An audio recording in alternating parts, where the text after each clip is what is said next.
we were going to talk about some of the questions that Katy gets asked a bunch because you just got back from a number of speaking engagements and events. And I've been there with you where the line to talk to you after an event is always so long. People want to share their stories with you or ask you questions. But I wanted to say, or start by asking you, what are the biggest or most common questions that you get, or maybe the things that popped up as you were just at some events this last weekend? I was in Australia, and then right before that, I was in Washington, D.C. And some of them were with policymakers, but a lot of them were with young adults, young professionals. One was an event with a bunch of Hill staffers, people that have just graduated from college or early 20s.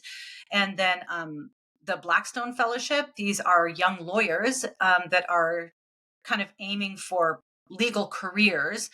And then in Australia, I had a couple different events where I was talking to young people. And it's interesting because I'll share kind of the children's rights grid, the framework, the importance of protecting right to life, right to their mother and father, and kind of hitting all the topics on terms of that means marriage is about justice and divorce has to be avoided and reproductive technologies harm children and modern family means that children lose. And the bottom line is all of you guys need to sacrifice what you want at some point so that children's rights are protected.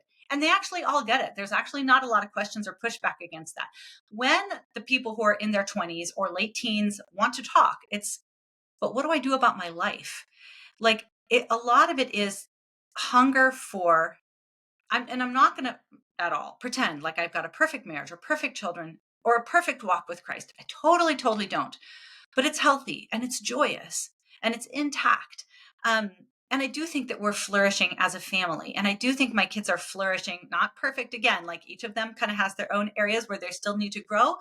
But for the most part, young people are like, what does it look like? Tell me how to build it. I don't know. So lots of questions about how to, for young women especially, how to balance career and dating or marriage and children or career and children. So, what do you say when women come up and ask you how to balance career and family? Well, it is a juggle. And the truth is, I tell young women, you can have it all in this amazing age of opportunity and educational choices.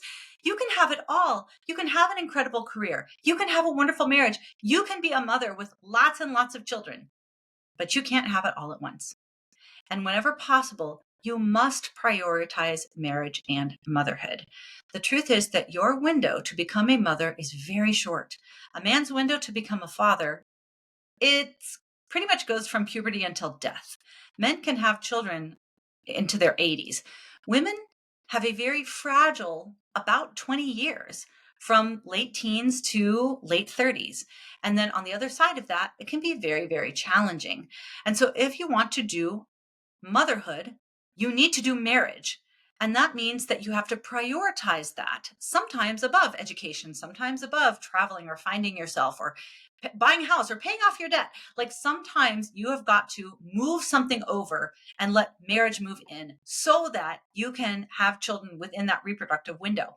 And then once you do, those babies need you. Every now and then you can find a man who is well suited to stay with the children full time. But generally, they're not wired the same way. They don't have the same desires. And the babies don't want the dads the way they want the moms. You are who your children want and who they need, especially in the first 3 years.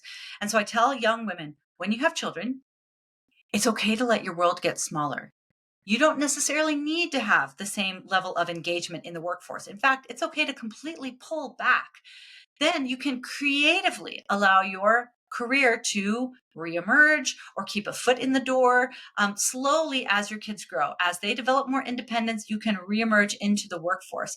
But I think that a lot of young women are locked in to the idea that their career needs to look like a man's career that is continuous from the time they graduate college until the time they retire with no major breaks, never working part time, that it really should just be nonstop driving it. And if you don't, you're going to miss out. That is absolutely not the case. Women, your careers should look different because your body is different. In fact, what you want is different. You will want to stay home. If you're like most women, you will want to stay home full time with your newborn and with your preschoolers. And then maybe you will choose to put your children in a preschool program for part-time when they're 3 or 4 or 5. Maybe you'll stay home with them until they're kindergartners. Maybe you'll decide to homeschool and then create some kind of amazing side hustle so that you can homeschool your kids and bring in some extra income. And then maybe once they're in school full time, you can reemerge or reinvent yourself or have a new career. But the bottom line is, you've got more time than men do for a career, and you've got less time than they do when it comes to making babies. So you need to work with the way your body and your mind is designed and prioritize marriage and motherhood first.